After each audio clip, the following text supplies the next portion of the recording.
한반도 뉴스를 한 방에 정리하는 시간 딱 5분 시작하겠습니다. 이번 주는 국내 뉴스를 조국 장관 국면을 한번 정리하는 시간을 갖도록 하겠습니다. 근데 결국 사퇴를 했습니다. 아쉽지만. 근데 어떻게 이 조국 장관 관련된 직접 관련된 혐의는 하나도 없고 지금 밝혀진 것도 하나도 없고 뭐 사모펀드니 무슨 사문서 위조니 말도 안 되는 내용인데 자세한 내용은 지금 안 다루겠지만 혐의 하나도 없고요. 기소될 정경심 교수나 뭐 따님이나 기소될 일도 전혀 없는 사건들입니다. 그런데도 어떻게 사퇴까지 하게 시키고 아직도 이런 국면을 끌고 가는지 이 검찰의 이 쿠데타 그리고 자유한국당 언론 등 이 토착 외부 세력들이 일사불란하게 움직일 수 있었는지 결국에는 보이지 않는 손이 존재한 거 아닌가. 거대한 컨트롤 타워가 있었다고 보여지거든요. 왜냐면 뭐 자유한국당에 직접적인 뭐 연결이 있는 게 아니잖아요. 근데 언론 지금 KBS랑 검찰이 내용 주고받은 게 다 드러났고 자유한국당 주광덕 의원이랑 검찰이 주고받은 게 드러나고 결국 한 팀으로 움직였습니다. 근데 그게 결국 잘 보여진 게 10월 3일 그 개천절 광화문 집회를 보면 알 수 있는데 보수 세력들이 그렇게 많이 모인 건 저도 처음 봤는데 다 같이 그날 모이자 해서 같이 힘을 모아서 모인 게 아니라 그 극우 기독교 세력, 자유한국당, 우리공화당, 뭐 태극기 드는 사람들 다 자기들 집회를 한 건데 그날 그냥 같은 장소에서 한 거예요. 그래서 커 보인 건데 결국 그 하나로 뭉치려는 세력이 있다. 그게 거대한 힘인데 결국 이렇게 모이려는 세력들은 박근혜 탄핵 직전의 세력들이거든요. 그 탄핵 직전에 그 극우 보수 세력을 총집결해야만 하는 거대한 이런 움직임을 만드는 컨트롤 타워가 있었다고 보여지고 그 힘은 결국 거대한 컨트롤 타워는 무엇을 위해서 이 극우 세력들을 총집결하고 언론, 검찰들 앞세워서 문재인 정부를 이렇게 끌어내리려고 하는가. 결국은 내년 4.13 총선을 보고서 총선에서 다시 이 자유한국당 극우 토착 외부 세력들을 승리로 만들려는 그리고 나서 문재인 탄핵부터 지금도 외치고 있는데 외치면서 결국에는 다시 정권을 이 극우 보수 세력들 매국 세력들이 창출하게 하려는 움직임이라고 보여지거든요. 그래서 이 보수 세력들이 어떤 전략을 가지고 하고 있는지를 한번 좀 짚어보려고 합니다. 결국 핵심은 문재인 정부니까 문재인을 계속 공격하는 겁니다. 끊임없이 공격하고 있고 문재인 정부에서 그래서 이 민심을 이반시키려는 건데 저는 일본의 경제 침략도 여기에서 같이 계획된 거라고 보여지고 경제 침략을 하면서 일본 극우 세력들, 일본행이라고 하는 이 극우 세력들, 아베를 필두로 한 극우 세력들은 문재인 정권이 이제 무너질 거라고 이야기하고 떠들고 다니고 있어요. 지금도 그렇고. 조국 장관 사태 날 때 우리나라보다 더 생중계를 하면서 이거 봐라, 잘 되고 있다, 문재인 이제 쓰러뜨릴 수 있다, 이러고 있는 게 지금 일본 상황이거든요.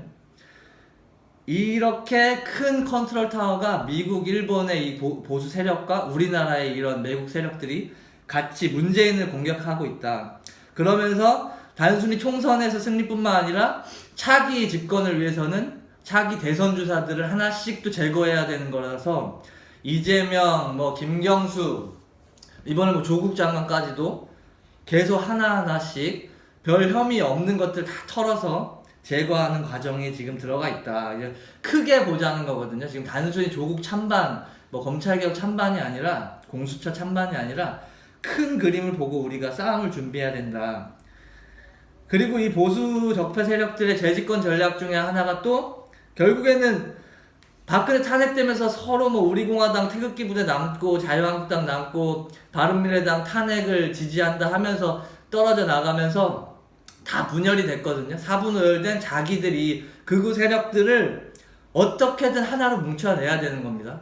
그게 이들이 재집권하는데 핵심인 거라서 이 경찰 개혁이라는 것을 필두로 해서 지금 하나로 뭉치고 있다. 그래서 바른미래당도 원래는 공수처 설치를 찬성했었는데 이제 반대한다고 하면서 자연스럽게 자유한국당이랑 같이 손을 잡으려는 움직임을 보이고 있죠.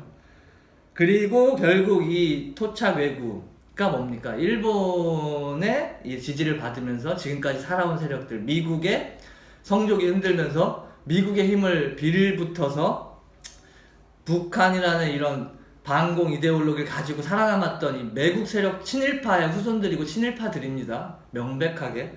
이 친일파 세력들이 결국은 일본이랑 미국의 다시 국익을, 일본이랑 미국의 이익을 위해서 대변하는 행동들을 계속 취하면서 경제 침략도 옹호하고, 그리고 우리나라 방위비 주둔비, 주한미군 지원금을 6조 원으로 지금 1조 300억인데 6조 원으로 지금 받아내겠다고 미국이 하고 있는데 6조 원보다 더 갖다 주려고 하는 그런 자들입니다. 이렇게 해서라도 결국은 미국, 일본의 지지를 얻어내서 결국 차기 집권에 성공하겠다는 게 이들의 큰 틀에 지금 목적하에 조국 장관을 공격하고 여기서 문재인 정부를 흔들려는 거는 하나의 이제 골이었던 거죠. 큰 틀에서는 총선이거든요. 핵심은 지금은 총선을, 왜냐면 작년 지방선거 때 이 남북관계 평화 국면이 열리면서 판문점 선언이 열리면서 6.12 지방선거 때 자유한국당이 완전 폭망했습니다. 왜냐면 탄핵에 계속 이어진 연장선이기도 했고, 거기서 자유한국당이 얻은 게 전체 광역 시의원 다 합쳐서 16% 정도래요. 그래서 그게 100명 정도 의원이었는데 만약에 국회의원 내년 총선을 16%로 따지면 48석밖에 안 된다고 합니다. 바른미래당 정도 수준으로 되는 거예요. 전체 극우 이런 매국 세력들이. 근데 그게 그렇게 되는 게 당연히 맞는 거고 그렇게 돼야 되는데, 그렇게 되지 않기 위해서 이 조국이라는 사람을 가지고 언론, 검찰이 들쑤시고 정경심 교수뿐만 아니라 딸 사촌에 팔촌까지 들쑤시면서 완전히 노무현 대통령 그 논두렁 가짜 뉴스로 이 사법 살인했듯이 똑같이 지금 가짜 뉴스의 천국이 돼버린 겁니다. 그러면서 여론을 그 토착 왜구대 이 국민의 싸움에서 조국 찬반으로 이렇게 프레임을 전환을 한 거거든요. 그럼 우리는 어떻게 해야 되냐? 이 집중포화에 대해서 우리는 다시 국론을 통합하는, 우리 국민들을 하나로 뭉치는 싸움을 해나가야 된다. 단순히 저희도 검찰개혁뿐만이 아니라 검찰 찬반, 이렇게 가면 이들의 프레임으로 넘어갈 수밖에 없거든요. 자유한국당 토착외구. 왜냐면 이 바로 직전 8월 15일 날 10만 명이 광화문에 모였는데, 조국 장관 임명 바로 직전에 그때 10만 명이 총선은 한일전 외치면서 반일, 자유한국당 토착외구 청산하자. 국민들이 이때는 다 불매운동 하면서 총선은 한일전 외치면서 자유한국당 지지율이 곤두박질 쳤습니다. 그 국면을 이 토착 외구 세력과 이 거대한 컨트롤 타워가 조국 장관 프레임으로 확 뒤집어 씌운 거예요. 그러면서 이 반일 움직임과 토착 외구, 이런 외세에 의존하는 매국 세력들에 대한 청산 바람이 한순간에 식어버린 거죠. 우리는 다시 그 바람을 만들어야 된다. 그래서 보면 이 여의도로 검찰개혁이 이제 패스트트랙 때문에 옮겨갔죠. 검찰개혁 촛불이 서초동에서. 근데 서초동에서 굉장히 많이 먹고, 근데 여기는 이제 광화문에서 대학생들이 황교안 구속, 자한당 해체, 검찰개혁까지 다 들고 촛불을 했었거든요, 같이. 그래서 다시 우리는 자한당이랑 토착외구 이 본질적인 싸움으로 넘어가야 됩니다. 그래서 우리도 저들이 전면전을 했듯이 우리도 이제 다시 이 토착외구와 전면전을 촛불로 다시 만들어내야 되는데, 그런 데서 11월 2일 날 아주 중요한 촛불 행사가 진행되는데, 11월 2일 날 90주년 광주 학생 독립운동 90주년을 기념하는 대회가 있어요. 일제강점기에 학생들이 독립운동에 일떠섰던 걸 기념해서 하는 대회뿐만 아니라 검찰개혁, 그리고 토착외구 청산, 친일잔재 청산, 우리가 그 직전에 들었던 촛불과 검찰개혁이 다시 하나로 뭉치는 촛불입니다.